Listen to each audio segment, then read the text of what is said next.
morning, Buck Wheeler here from Lexington, Kentucky.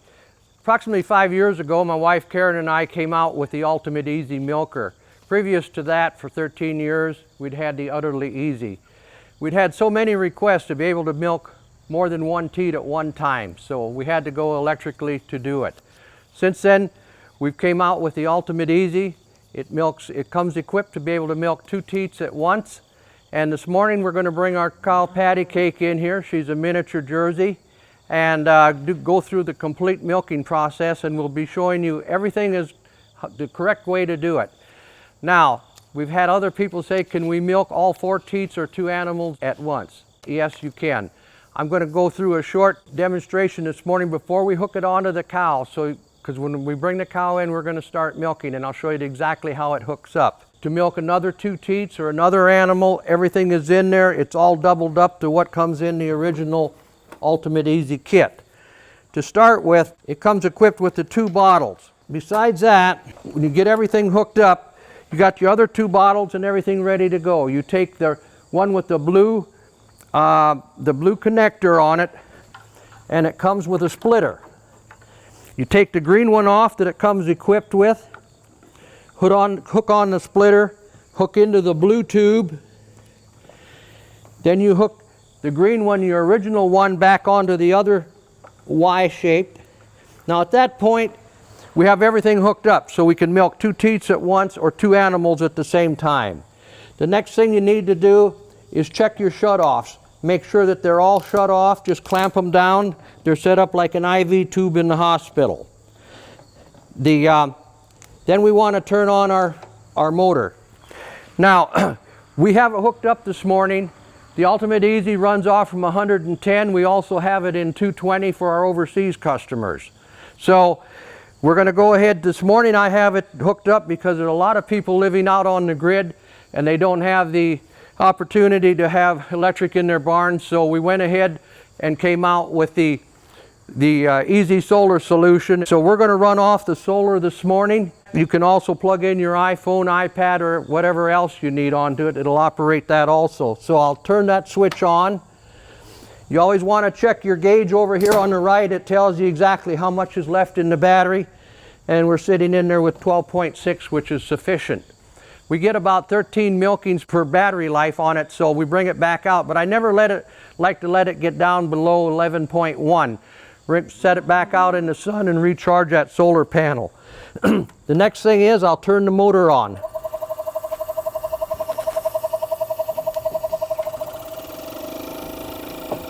Always leave one of your valves open. I did that on purpose so you could hear it kind of struggle starting. That lets the air. Then you can go ahead and lock it. The very next step, and this is critical, we're going to be milking a cow, so we've got it set up for 12 inches of mercury or vacuum. On the sheep and the goats, you just certainly backtrack it, put it on the black arrow. We put these, made it kind of dummy proof so you can go ahead and you don't mess it up. Sheep and the goats have the black arrow, the cows, camels, and horses the red arrow. So you always want to check that before you start any procedure. Now when you can go, if you're milking through the same time and you've set that, you don't need to worry about it. It's going to stay there. But if you move the machine or you don't know if somebody came in and checked it, but always check it before you start on your milking process. One other thing, I also put a 12-foot extension cord on here. So if your battery does run down, you can plug it into your cigarette lighter on a pickup car or whatever. Or also you can plug it directly into they've got a female plug that you clip right onto one of those big marine batteries. Over the years, we've continually tried to improve and upgrade the product, unlike most of our competitors who are still using old hand pumps and syringes. They are invasive and they'll cause blisters up around the bag. This is what we've improved our product to from what everybody else is using. Just recently now, we're going to start manufacturing our own silicone inserts, so we'll have 3 sizes instead of the 2 that we've normally been using. Also, we've extended the length of them so they go down an extra 3/4 of an inch, so you don't have that milk dripping out of the thread. So they'll extend fully, into the bottle and the milk will drip. So when you unscrew them and pour them out, you won't have that milk dripping. But just another endeavor to go ahead and continually improve the product. One thing that we did notice and we've taken note of and we've cured the problem, that when the air hose goes on the end of the little teat here on the extractor tube, after a period of long usage, it starts getting soft and starts falling off. So we've also went ahead and taken care of that. Now they'll be in white, but I put it on black so we could go ahead and show you more easily on the video. So it's got a special deal, it just slips right on there and that won't pull off while you're milking. So, and to take it off, just simply put your fingers around the extractor tube and pull straight away. But that's glued on there, it will not come off. On our new orange vacuum plugs, they're much quicker. You can put them on your fingers, so as you go ahead and take the bottle and the inflation off from the teat, you can stick them right in there and they'll go ahead and completely seal it, so you've got your vacuum control, so there's no air loss. I think that about covers it for this morning. We also, all of our products, you get a free DVD with it. And so it's a good idea to read your instructions first, watch the DVD before you hook up any of our equipment. And I think we're about ready to go ahead and start the milking process. It's a good idea, especially during the summer months, that we always go ahead and brush them off, clean them off when they come in, and use some fly spray on them, because it just makes it a little bit easier on you and also the animal. And then always go ahead and clean your bag first, go ahead and strip them out a little bit before you start, get any excess bacteria that may be right on the end of the teat, and then we go back and always wipe the teats and bag off again when we get done. Okay, we're going to use the 2 bottles to start with, and then we'll go into the 4. Always remember, turn on your vacuum, shut off your lines, take your regulator, and we're milking the cow so it goes up to the red arrow, which is 12 inches of mercury, and then we'll go ahead and apply the bottles. As you go ahead and encase the teat, release the vacuum, it'll pull the teat down into it, and it'll start the milk flow.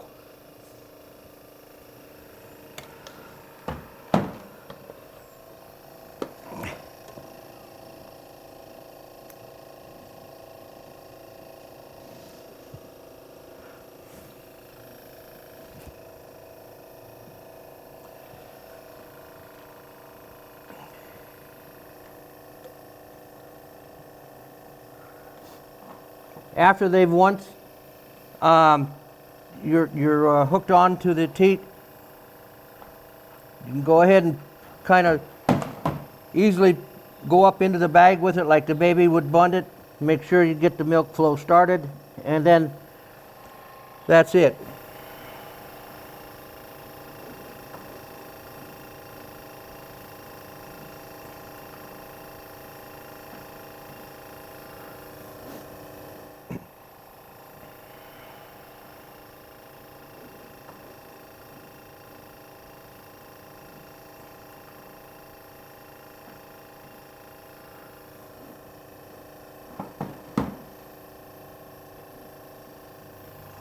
We're getting ready to wean this calf off this cow in the next month or so here. He's going to be right at 6 months in November. And we like to leave them on there as long as possible because it helps develop their rumen.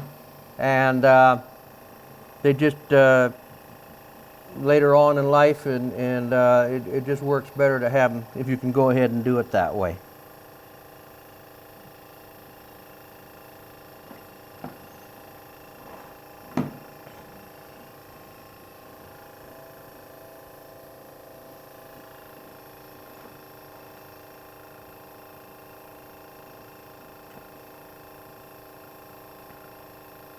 These are the quart bottles we have on here. We also have the 18-ounce bottles that we used on a lot of the smaller goats, and also collecting colostrum.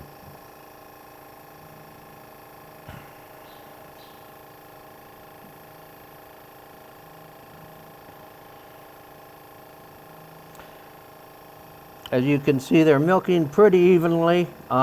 I put this one on first, so it might be just a little bit ahead of the other one. When that milk starts getting up to the top of the bottle, where the neck starts, then you want to go ahead, I'll lock off the vacuum and take the bottle off, because we don't want to get the milk starting to come up, because it'll aspirate it backwards in through the air hoses and into the safety valve over here, or safety jar, and that stops the milk from getting into the motor.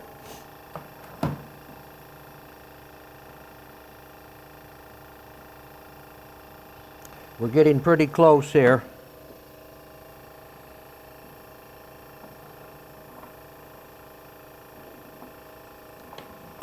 Okay, I'll lock off the air. This one's done.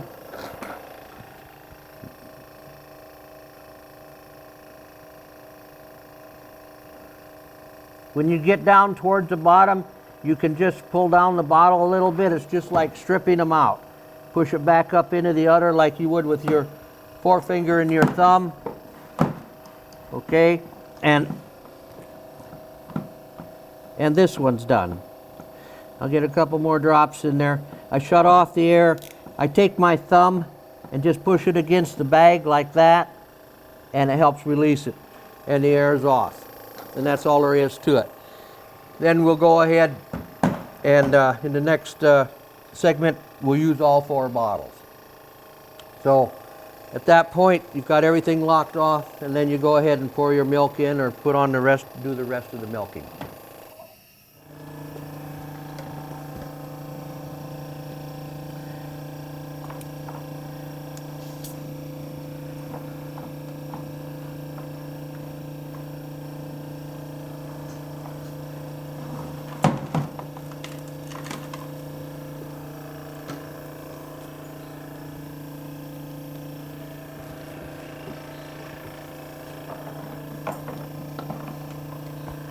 I used a little larger, the medium size inflation here, because this teat's a little bit bigger. I have the small ones all of the other 3 teats.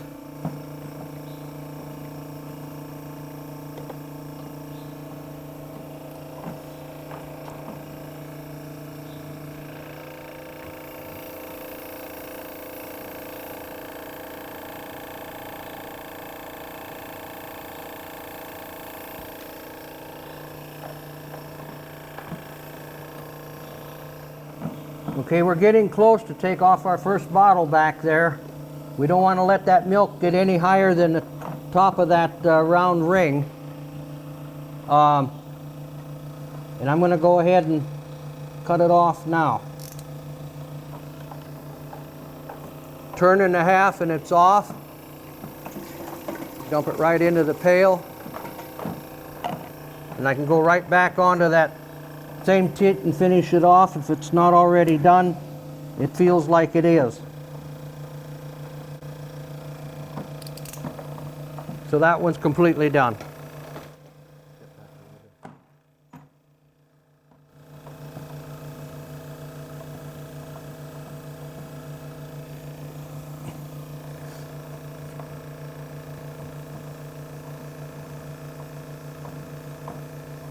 We leave the calf on the cow, so we don't always get every bottle filled all the time, because with the calf nursing, he pretty well takes what he needs, and he's over 3 months old.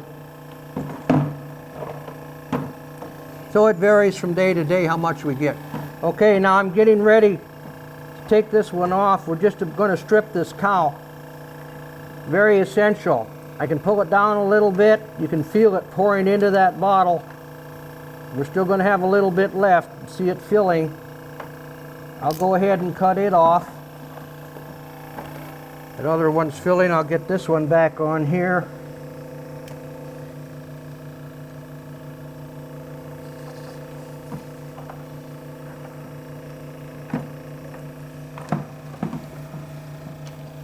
Shut that off. Take it off. I can also use our thumb vacuum. I'll turn that vacuum back on there, and that'll work that way also. Now I'm stripping this teat out. There's nothing left in there, so we've got that one done. I'll double check this other back one. I can tell it's already done. In case there's any left here, we'll double check it.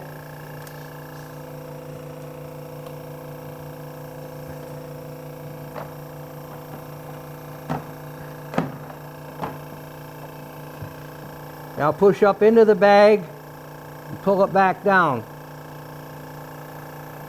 This is critically important because especially if you don't have a calf nursing them, but it's not as bad with her because the calf's on her every day. But I can go ahead and strip this cow right completely out, because you never want to take a chance, whether it's cow, goat, it doesn't make any difference, of mastitis setting in.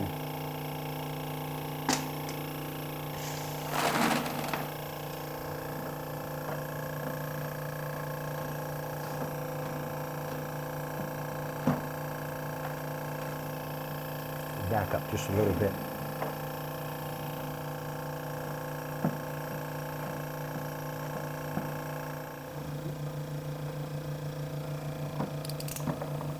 So that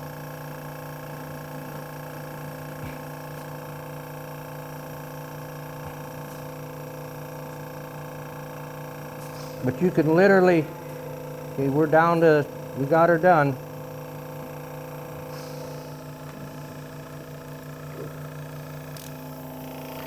Great.